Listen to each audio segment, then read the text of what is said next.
Mercoledì 15 novembre, Sant'Alberto Magno. È il 319° giorno dall'inizio dell'anno, ne mancano 46 al termine. Il sole sorge alle 7:09 e tramonta alle 16:41. La luna si leva alle 9:41 e tramonta alle 17:42.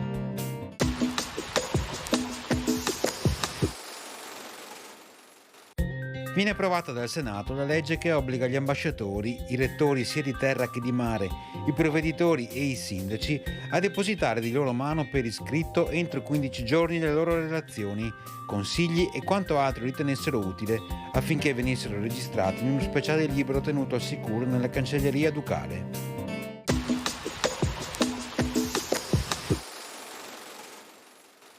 Le previsioni per domani: non si verificheranno precipitazioni, cielo poco nuvoloso, sulla pianura di notte alcune nebbie, in dissolvimento di mattina e in nuova formazione di sera. Temperature in calo eccetto aumenti diurni sui monti.